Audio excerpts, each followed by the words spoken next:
Hello friends, welcome to my channel tips on mathematics. आज के इस वीडियो में 5 मार्क्स वाले 5 इंपॉर्टेंट क्वेश्चन को सॉल्व करेंगे। इससे पहले की वीडियो में हमने इंपॉर्टेंट क्वेश्चन के वीडियो बना चुके हैं, प्लेलिस्ट को चेक करके वीडियो को देख सकते हैं और टिप्स ऑन मैथमेटिक्स के साथ बने रहे, जिसमें विषय हिंदी, इंग्लिश, सामाजिक विज्ञान, विज्ञान और मैथ्स के वीडियो को देख सकते हैं। वीडियो स्टार्ट करते हैं, जिसमें हमारा पहला प्रश्न है। 90 सेंटीमीटर की लंबाई वाली एक लड़की बल्ब लगे खंभे के आधार से दूर 1.2 मीटर पर सेकंड की चाल से चल रही है। यदि बल्ब भूमि से 3.6 मीटर की ऊंचाई पर है तो 4 सेकंड बाद उस लड़की की छाया की लंबाई ज्ञात कीजिए। तो ये प्रश्न 2022 में आया है, तो इसको सॉल्व करते हैं। तो सबसे पहले यहाँ पर हमें दिया है, लिखना है। तो प्रश्न में दिया है कि 90 सेंटीमीटर की लंबाई वाली एक लड़की, तो लड़की की लंबाई यहाँ पर 90 सेंटीमीटर है और यहाँ पर बल्ब लगे खंभे के आधार से परे 1.2 मीटर पर सेकंड की चाल से चल रही है। यदि बल्ब भूमि से 3.6 मीटर की ऊंचाई है, मतलब भूमि यहाँ पर बी ई ये भूमि है, तो भूमि से खंभे की ऊंचाई यहाँ पर 3.6 मीटर है। मतलब खंभे की लंबाई यहाँ पर 3.6 मीटर है। तो यहाँ पर खंभे की लंबाई ए बी है, ए बी खंभे की लंबाई है 3.6 मीटर है और लड़की की लंबाई यहाँ पर डी सी है 90 सेंटीमीटर है। लड़की की लंबाई यहाँ पर 90 सेंटीमीटर है। तो इसको यहाँ पर हमें मीटर में कन्वर्ट करना होगा, क्योंकि यहाँ पर जो खंभे की लंबाई है ये मीटर में दिया है और लड़की की यहाँ पर बोला जा रहा है कि खंभे के आधार से परे जो लड़की है, मतलब खंभे के आधार से मतलब चलना स्टार्ट करती है, तो उसकी जो चाल है 1.2 मीटर पर सेकंड की चाल से वो चल रही है। यहाँ पर चाल दिया है, चाल यहाँ पर है 1.2 मीटर पर सेकंड है। यहाँ पर भी मीटर है, ये भी मीटर है, तो यहाँ पर ये सेंटीमीटर है, तो इसको हम मीटर में बदलेंगे। तो मीटर में बदलने के लिए यहाँ पर क्या करना पड़ेगा, 90 को 100 से भाग देना होगा, तो 0 से 0 कट जाएगा।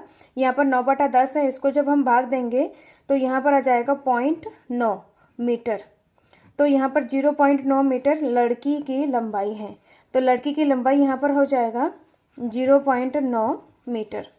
ये हमारा सी डी हो जाएगा। और इसमें बोला जा रहा है कि 4 सेकंड बाद, यहाँ पर टाइम समय क्या दिया हुआ है, समय बराबर 4 सेकंड, समय यहाँ पर 4 सेकंड दिया है और इसमें बोला जा रहा है कि 4 सेकंड बाद उस लड़की की छाया की लंबाई ज्ञात कीजिए। तो यहाँ पर लड़की खंबे के आधार से बी से चलना स्टार्ट करती है, चलने के बाद यहाँ पर डी बिंदु तक वो पहुँचती है। तो बी से लेकर डी तक जाने में लगा समय यहाँ पर क्या है, 4 सेकंड लगा समय। यहाँ पर ये समय दिया है और यहाँ पर यहाँ से लेकर यहाँ तक जब वो चल रही है तो इसकी जो चाल है 1.2 मीटर पर सेकंड दिया है, चाल दिया है, समय दिया है। यहाँ पर बी डी के बीच की दूरी नहीं दिया है और इसमें ये भी बोला जा रहा है कि साथ ही यहाँ पर बोला जा रहा है कि छाया की लंबाई ज्ञात कीजिए। तो लड़की की लंबाई यहाँ पर डी बी है, डी सी है लड़की की लंबाई, तो लड़की की छाया की लंबाई यहाँ पर डी ई हो जाएगा। तो डी ई हमें ज्ञात करना है, तो डी ई को हम यहाँ पर एक्स मीटर मान रहे हैं। तो यहाँ पर लिखेंगे माना डी ई बराबर एक्स मीटर। अब यहाँ पर डी बी के बीच की दूरी नहीं दिया है, यहाँ पर समय और चाल दिया है। तो एक फार्मूला होता है, हम जानते हैं समय बराबर दूरी बट्टा चाल।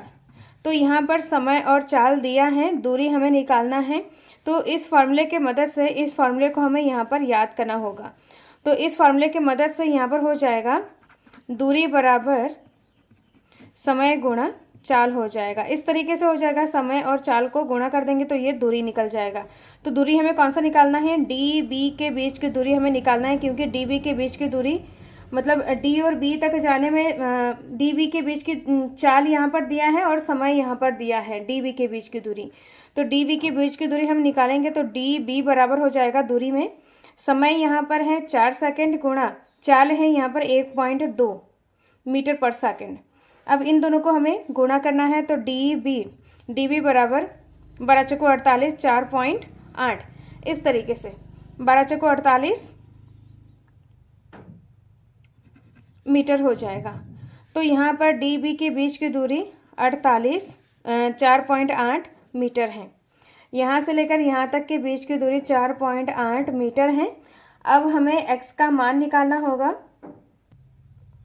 x का मान निकालने के लिए यहाँ पर हम देखेंगे ABE एक बड़ा त्रिभुज है, CDE दूसरा त्रिभुज है। तो इन छोटे वाले त्रिभुज और ये पूरा बड़े वाले त्रिभुज को सबसे पहले यहाँ पर सर्वांग सम करना होगा। अगर ये सर्वांग सम दोनों त्रिभुज हो जाएगा, जब ये सर्वांग सम हो जाएगा तो इसके संगत भुजाओं का अनुपात आपस में बराबर होता है प्रमेय 6.1 से। प्रमेय 6.1 से दोनों यहाँ पर बराबर हो जाएगा उसकी भुजाओं का अनुपात। तो इन दोनों त्रिभुज में हमें दो चीज़ें कॉमन लेना होगा, कॉमन निकालना होगा। तो यहाँ पर AB और CD यहाँ पर AB यहाँ पर खंबे है तो यहाँ पर सीधा होता है, मतलब यहाँ पर 90 डिग्री का कोण होगा। सेम यहाँ पर जो लड़की है वो भी सीधी खड़ी हुई है तो यहाँ पर भी ये 90 डिग्री का कोण बनेगा। तो यहाँ पर कोण ABE 90 हो जाएगा बराबर किसके, CDE के। यहाँ पर दोनों कोण आपस में बराबर हो जाएगा क्योंकि ये 90 डिग्री का कोण है। सेम यहाँ पर ABE CBE, तो ई कोण क्या है, दोनों में क्या है, कॉमन है। ई कोण दोनों में कॉमन है तो दो कोण से दोनों त्रिभुज क्या हो जाएगा, सर्वांग सम हो जाएगा। तो यहाँ पर त्रिभुज ABE तथा त्रिभुज CDE में दोनों कोण आपस में बराबर है क्योंकि 90 डिग्री है और ई कोण दोनों में उभयनिष्ठ हो जाएगा। तो दो कोण से यहाँ पर दोनों त्रिभुज ABE समरूप हो जाएगा त्रिभुज CDE, समरूप हो जाएगा एंगल समरूपता कसौटी से।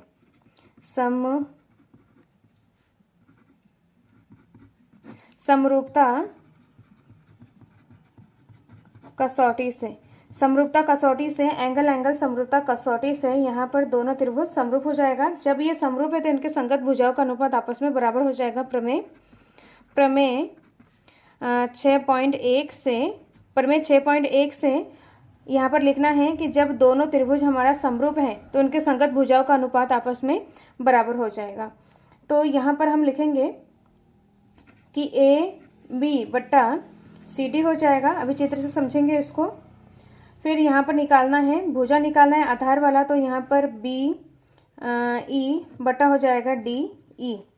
तो इस तरीके से यहाँ पर AB बट्टा ये वाला भुजा हमें पता है AB बट्टा CD हो जाएगा और हमें BE निकालना है। तो BE बड़े वाले त्रिभुज का BE आधार है और छोटे वाले त्रिभुज का DE आधार है। तो इस तरीके से यहाँ पर हमने भुजाओं का अनुपात निकाल लिया है। अब इसमें हम वैल्यूज़ को पुट करेंगे तो AB यहाँ पर है 3.6 बट्टा CD है यहाँ पर 0.9 बराबर BE। तो BE का मान यहाँ पर हो जाएगा, BE का मान यहाँ पर BE पूरा है तो BD प्लस DE, तो BD यहाँ पर है 4.8 और DE है x, तो 4.8 प्लस x मीटर हो जाएगा BE का मान। तो यहाँ पर हम वैल्यूज़ को पुट करते हैं। BE का मान हो जाएगा 4.8 प्लस x बट्टा BE को हमने x माना था, तो पॉइंट से पॉइंट हट जाएगा। तो यहाँ पर 9 चक्कू 36 हो जाएगा, यहाँ पर बचा 36 बट्टा 9। अब यहाँ पर 4.8 प्लस x बट्टा x, तो 9 चक्कू 36 हो जाएगा। ये x 4 के साथ गुणा हो जाएगा तो यहाँ पर 4x बराबर 4.8 प्लस x हो जाएगा। अब ये x बराबर के इधर आएगा तो यहाँ पर हो जाएगा 4x माइनस का x बराबर 4.8। तो x के सामने कुछ नहीं है तो 1 है, तो 4 में से 1 गया 3, x बराबर 4.8। x का मान निकालना है तो 4.8 बट्टा 3 हो जाएगा। अब इसको हमें डिवाइड करना है यहाँ पर, तो इससे हम जब भाग देंगे तो यहाँ पर हो जाएगा 3 एकम 3 और यहाँ पर पॉइंट है तो पॉइंट लगाएंगे और 3 छंग 18, तो x का मान है 1.6 मीटर। तो इस तरीके से हम यहाँ पर हमें निकालना था कि लड़की की छाया की लंबाई DE जिसको हमने x माना था, तो छाया की लंबाई DE बराबर जिसको हमने x माना था 1.6 मीटर। तो ये इसका फाइनल आंसर है। अब नेक्स्ट प्रश्न को करते हैं। नेक्स्ट प्रश्न है एक्स अक्ष पर वह बिंदु ज्ञात कीजिए जो 2, -5 और -2, से समदूरस्थ हैं। ये प्रश्न 2016 और 2022 में आया है, तो इस प्रश्न को सॉल्व करते हैं। तो प्रश्न में दिया है कि एक्स अक्ष पर वह बिंदु ज्ञात कीजिए। तो यहाँ पर हमें एक्स अक्ष पर एक बिंदु ज्ञात करना है जो कि 2, -5 और -2, 9 से समदूरस्थ है। तो यहाँ पर एक कार्तीय तल बनाएंगे जिसमें 2 बिंदु दिया है, 2, -5।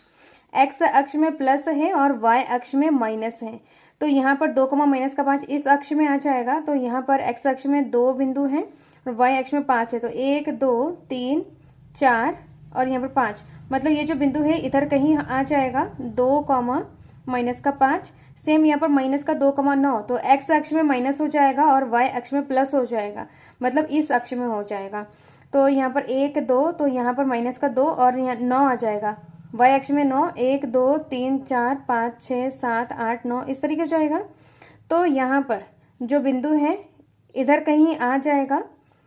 बिंदु का निर्देशांक है -2, 9। माना कि ये बिंदु ए है और ये है बिंदु बी। ए बिंदु और ये बिंदु है बी। तो ये बिंदु यहाँ पर एक्स अक्ष पर वह बिंदु ज्ञात कीजिए जो ए और बी से समदूरस्थ है। समदूरस्थ मतलब समान दूरी पर है। अगर हम इसको इस तरीके से मिलाएंगे, मिलाने के बाद यहाँ पर ये जो लाइन है ए बी रेखा है, एक्स अक्ष पर वह बिंदु हमें निकालना है। ये हमारा एक्स अक्ष है। तो एक्स अक्ष में किसी भी बिंदु का निर्देशांक किस तरीके से हो जाएगा, एक्स के जगह पे एक्स हो जाएगा और वाई के जगह पे 0 होता है। तो यहाँ पर एक्स अक्ष के लिए एक्स अक्ष पर वह बिंदु इस तरीके से लिखेंगे। इसको हमने माना कर देते हैं। माना एक्स अक्ष पर वह बिंदु, इसको हम P बिंदु मान रहे हैं। तो ये P बिंदु है, x, 0 है। अब यहाँ पर समदूरस्थ हमें निकालना है। समदूरस्थ का मतलब होता है ए पी बराबर है पी बी। समदूरस्थ के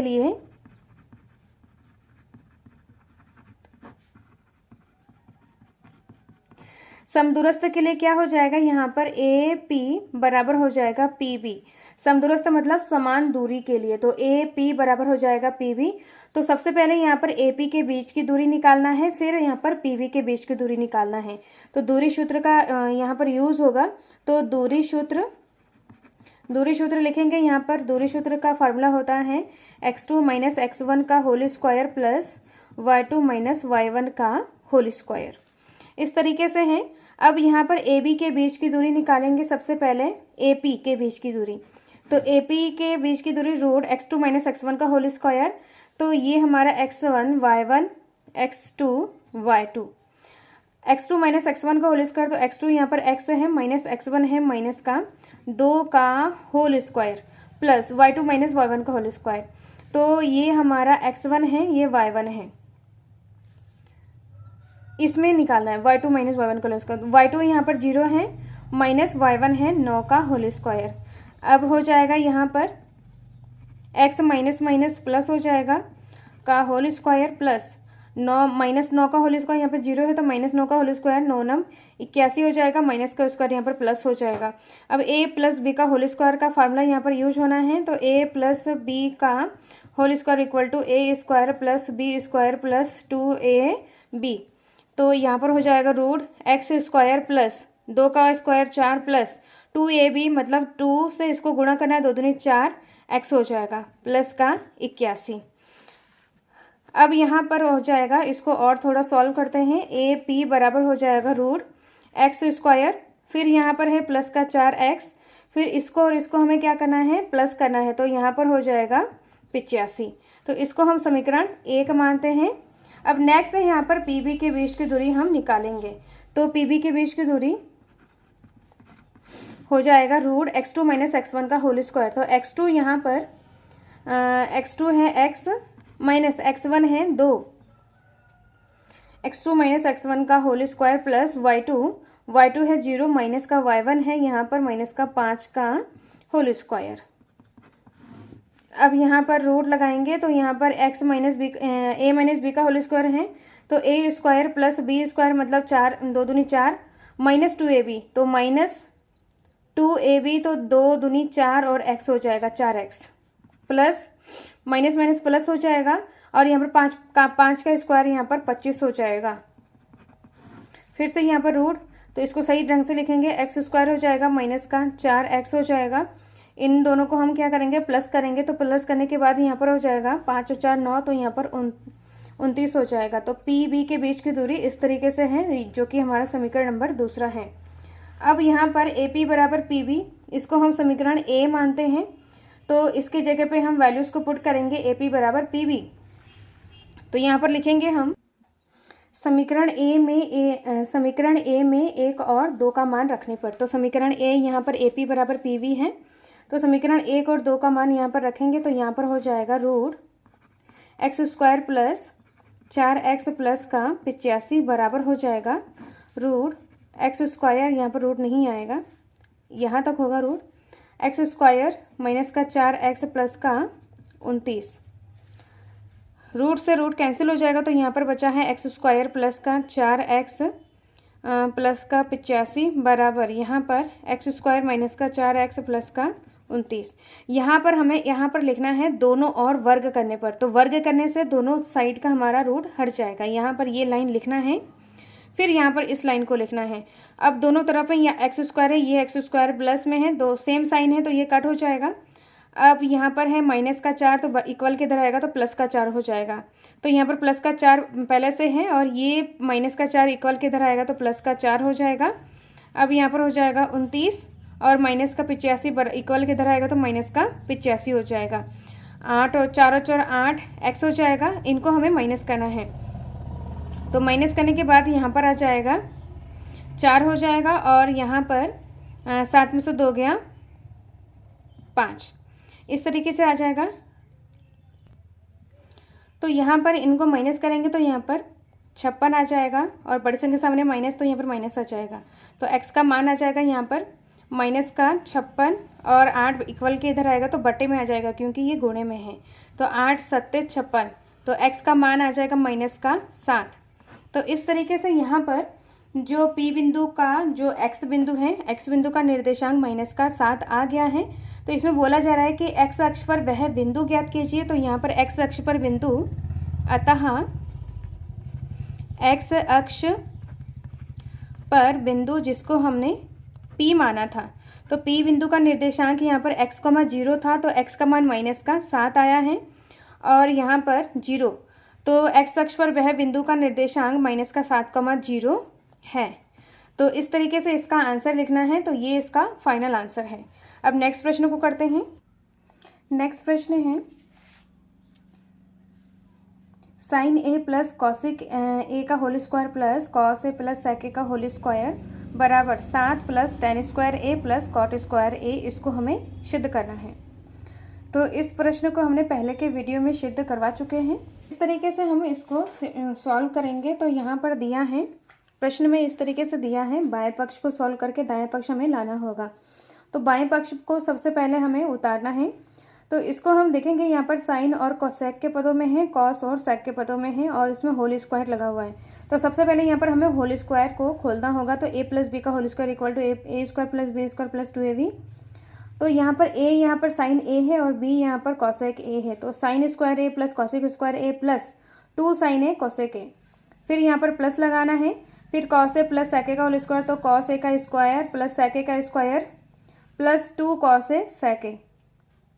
अब यहाँ पर sine square theta plus cos square theta 1 होता है, कॉसेक स्क्वायर थीटा बराबर 1 plus cot square theta, sec square theta बराबर होता है 1 प्लस टेन स्क्वायर थीटा। और यहाँ पर कॉसेक थीटा बराबर होता है 1 अपॉन साइन थीटा, और यहाँ पर सेक थीटा, ये सेक हैं, सेक थीटा बराबर होता है 1 अपॉन कॉस थीटा। इसकी वैल्यू यहाँ पर हमें पुट करना है।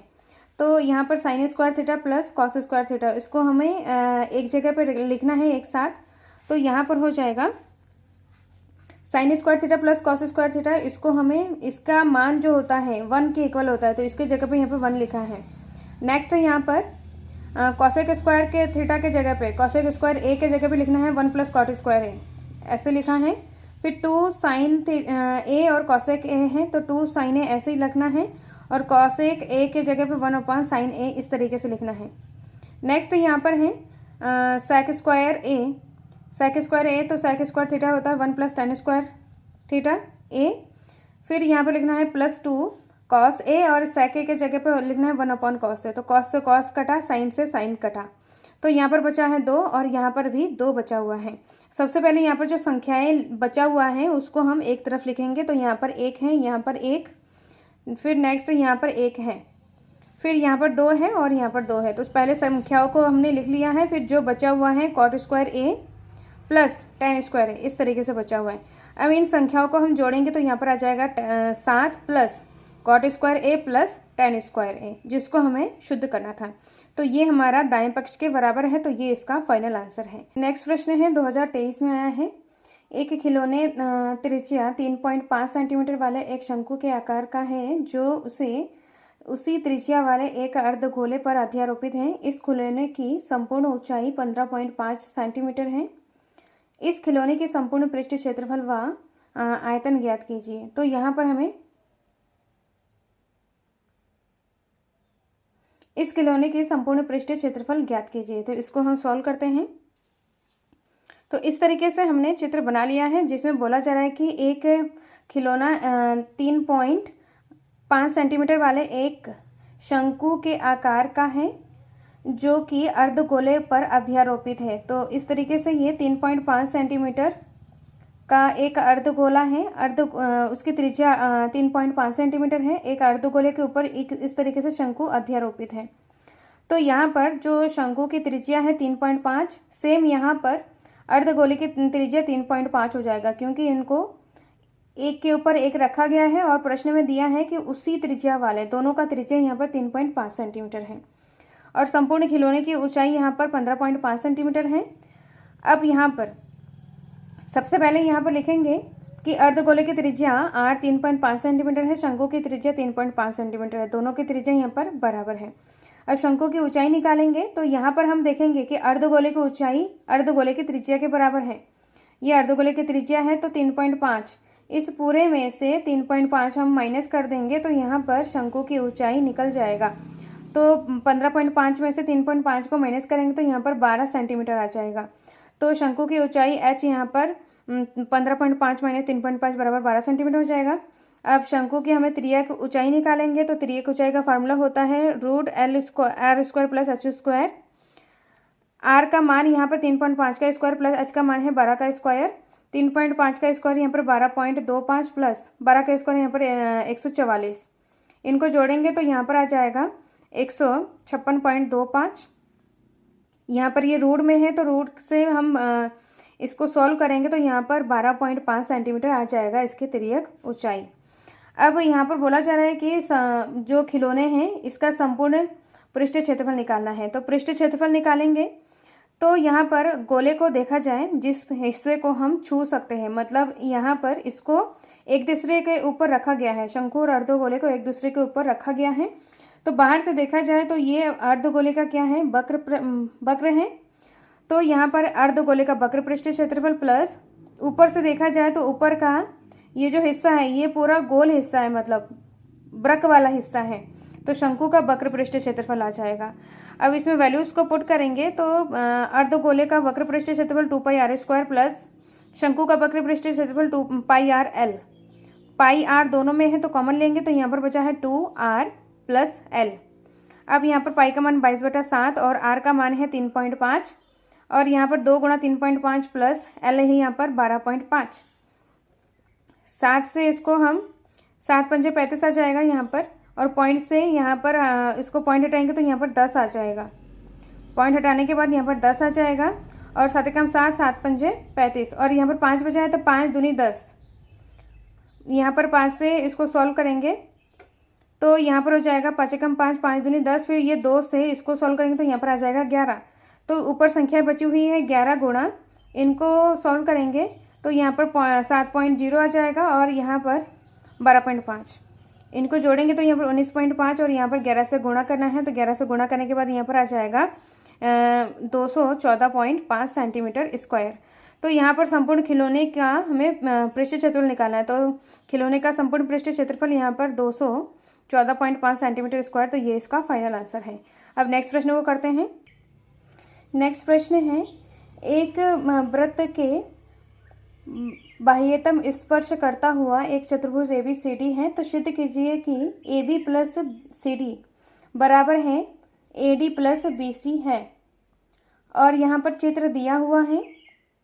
या तो इस तरीके से भी पूछा जा सकता है कि दी गई आकृति में एक वृत्त के परिगत एक चतुर्भुज ABCD खींची गई है, तो सिद्ध कीजिए AB प्लस CD बराबर AD प्लस BC।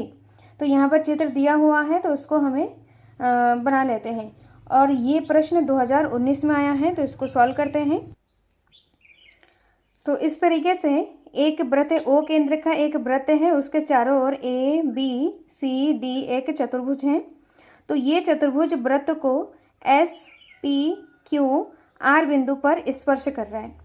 तो इस तरीके से चित्र दिया हुआ है, तो यहाँ पर सबसे पहले लिखेंगे कि सिद्ध करना है, तो AB प्लस CD बराबर AD प्लस BC। अब यहाँ पर ये जो बिंदु है ये वृत्त को स्पर्श कर रहा है, तो यहाँ पर साफ साफ पता चल रहा है कि प्रमेय 10.2 से बाह्य बिंदु, यहाँ पर वृत्त पर बाह्य बिंदु ABCD है। बाह्य बिंदु से खींची गई स्पर्श रेखा AP और AS है। सेम यहाँ पर DS और DR है। सेम यहाँ पर CR और CQ, BP और BQ। इस तरीके से यहाँ पर 4 बाह्य बिंदु से यहाँ पर 2-2 स्पर्श रेखाएं सबके हैं। तो यहाँ पर बाह्य बिंदु से अगर स्पर्श रेखा खींचा जाए तो स्पर्श रेखा की लंबाई आपस में बराबर होती है। ये प्रमेय 10.2 से, यहाँ पर प्रमेय 10.2 आपको पूरा लिखना है। तो यहाँ पर हो जाएगा बाह्य बिंदु जब A है तो यहाँ पर AP बराबर AS हो जाएगा। AP बराबर AS, ये समीकरण 1 है। सेम यहाँ पर PB बराबर PBQ, समीकरण नंबर 2। CR बराबर CQ, समीकरण नंबर 3। और DS बराबर DR, ये समीकरण नंबर 4 है। तो समीकरण 1, 2, 3, 4 इस तरीके से हमने लिखा है। अब यहाँ पर AB प्लस CD, हमें लेफ्ट हैंड साइड लेना है, बायां पक्ष लेना है AB प्लस CD। तो AB यहाँ पर क्या हो जाएगा, AB बराबर क्या हो जाएगा, AP प्लस PB हो जाएगा। तो यहाँ पर इसको हमने तोड़ के लिखा है। और CD यहाँ पर CD, तो CD यहाँ पर CR प्लस RD, इस तरीके से लिखा है। अब यहाँ पर समीकरण 1, 2, 3, 4 से इसमें हमें वैल्यूज़ को पुट करना है। तो AB किसके इक्वल है, AS के बराबर है, तो यहाँ पर AS लिखा है। PB किसके इक्वल है, PB, BP या PB बात है कि BQ के इक्वल है।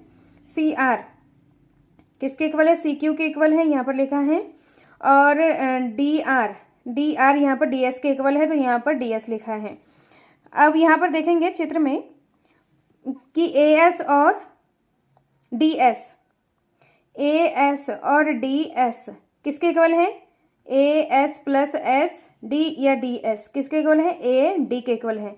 तो यहाँ पर हमने AD लिखा है।